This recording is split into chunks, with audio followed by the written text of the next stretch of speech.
আজকের recipe chilli prawn. Chilli prawn বানানোর জন্য প্রথমেই আমি 300 গ্রাম মতো প্রন বা চিংড়ি নিয়ে নিয়েছি। এই চিংড়ির মধ্যে এবার একটু গরম জল, ঈষদুষ্ণ করে গরম জল আর একটা গোটা পাতিলেবুর হাফ লেবু এখানে মাখিয়ে ভালো করে আধ ঘন্টার জন্য ম্যারিনেশনে রেখে দেব। এই ম্যারিনেশনটা মাছের যে আঁশটানি গন্ধ থাকে সেই গন্ধটা কাটাবার জন্য। ম্যারিনেশনের পর যে জলটা বেরোচ্ছে সেই জলটাকে কিন্তু ফেলে দিতে হবে।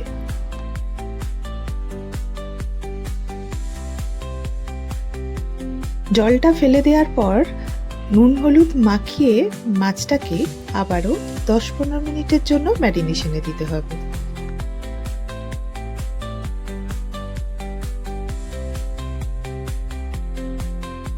দশ 15 মিনিট পর নুন হলুদ দিয়ে মাখানো মাছগুলোকে এর মধ্যে 1 চামচ মতো গোলমরিচ গুঁড়ো দিতে হবে আর 1 চামচ মতো আদা রসুন বাটা এইভাবে মাখিয়ে আবারও বেশ আধ ঘন্টার জন্য ম্যারিনেশনে রেখে দিতে হবে। আর এর মধ্যে একটা গোটা ডিম ফাটিয়ে দিতে হবে।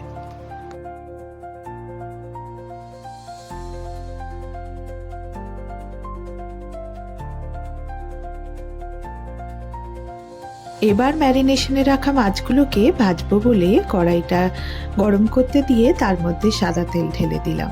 সাদা তেল একটু ভালো মতোই ঢালতে হবে, কারণ এটা ডিপ ফ্রাই করতে হবে। যতক্ষণ কড়াইটা গরম হচ্ছে ততক্ষণ ম্যারিনেশনে রাখা মাছগুলোর মধ্যে 2 চামচ কর্নফ্লাওয়ার দিয়ে ভালো করে মাছগুলোর মধ্যে মাখিয়ে নেব। কর্নফ্লাওয়ার দিলে হয় কি, মাছগুলো যে ভাজার সময় বাইন্ডিংও হয়, এছাড়া ক্রিস্পি হয়। আপনারা পারলে এর মধ্যে একটু ময়দা মাখিয়েও দিতে পারেন, তাতে কিন্তু ক্রিস্পি ভাবটা আর একটু বেশি হবে। বেশ কিছুক্ষণ মাছগুলো মাখাবার পর তেলে আস্তে আস্তে করে ছেড়ে দিতে হবে। আস্তে করে ছাড়তে হবে, কারণ মাছগুলো যেহেতু জল ছাড়তে শুরু করে তখন তেলের মধ্যে দিলেই খুব লাফাতে শুরু করে আর কি, তেলটা ছিটতে শুরু করে, তো খুব সাবধানে দিতে হবে।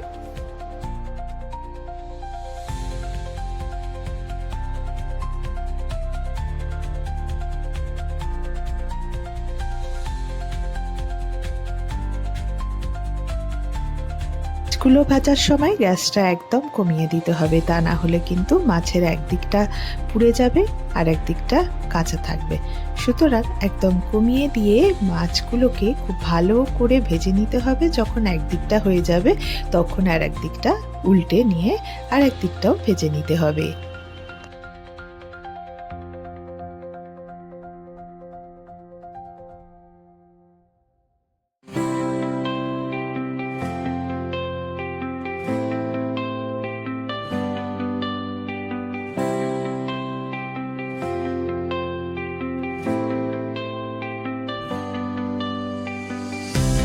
আমি একটু ময়দাও দিয়ে দিয়েছি, দেখুন একটু ময়দা দিয়ে দিলাম। ময়দা দেওয়ার ফলে যেটা হলো, বাইন্ডিংটা একটু গাঢ় হবে, কোটিংটা একটু গাঢ় হয়ে যাবে।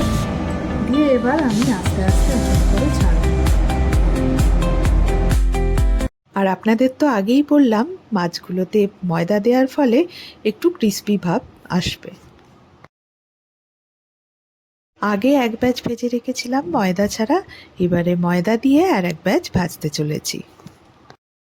এটা করার কারণ হলো, আমি যেহেতু এটা গ্রেভি করব, তাই গ্রেভিতে যখন মাছগুলো দেব আর খাওয়ার সময় হাফ ক্রিস্পি আর হাফ সতে করে রাখা মাছগুলো যখন মুখে পড়বে, সত্যি খুব ভালো লাগবে।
মাছগুলো ভেজে তুলে নেওয়ার পর ওই তেলের মধ্যেই একটু আদা কুচি করে রেখেছিলাম, সেটা একটু দিয়ে দিলাম।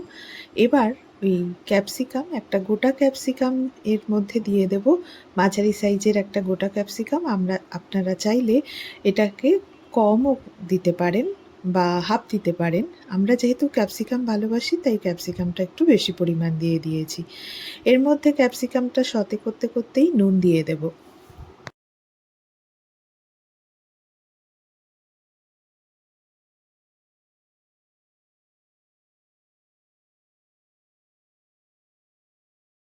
ক্যাপসিকামটা অনেকটা ভাজা ভাজা হয়ে এলে এর মধ্যে রসুন কুচি কেটে রেখেছিলাম সেটাও দিয়ে দেব। আর দিয়ে দেবো এর মধ্যে ডুমো করে কেটে রাখা পেঁয়াজ। এবার খুব ভালো করে নাড়াচাড়া করে নিতে হবে সব সবজিগুলোকে। নাড়াচাড়া করে নেওয়ার পর এর মধ্যে যে সয়া সস, টমেটো কেচাপ এগুলো মিক্সড করে ওর মধ্যে দিয়ে দিতে হবে। দিয়ে গ্রেভিটা থিক বানানোর জন্য একটু কর্নফ্লাওয়ার একটু জলে গুলে, কিন্তু সেই জলটা কিন্তু ঠান্ডা হতে হবে, কারণ কর্নফ্লাওয়ার আমরা জানি গরম জলে করলে ক্লাম্প হয়ে যায়, সেই জন্য জমাট যাতে না বেঁধে যায় সেই জন্য এটা ঠান্ডা জলেই গুলে সেটাকে গ্রেভি করার জন্য ওর মধ্যে ঢেলে দিতে হবে।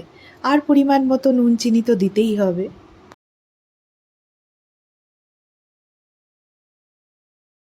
আচ্ছা, এবার আমার ক্যাপসিকাম আর পেঁয়াজগুলো খুব ভালোভাবে ভেজে নিয়েছি। ভেজে নেওয়ার পর এই ভেজে রাখা যে মাছগুলো ওর মধ্যে ছেড়ে দিলাম। ছেড়ে দেওয়ার পর ওই আবারও বললাম যে খুব ভালোভাবে নাড়াচাড়া করে নেওয়ার পর লাস্টে সসগুলো মিশিয়ে গ্রেভি করার জন্য কর্নফ্লাওয়ার গোলা জলটা ওর মধ্যে দিয়ে দিতে হবে।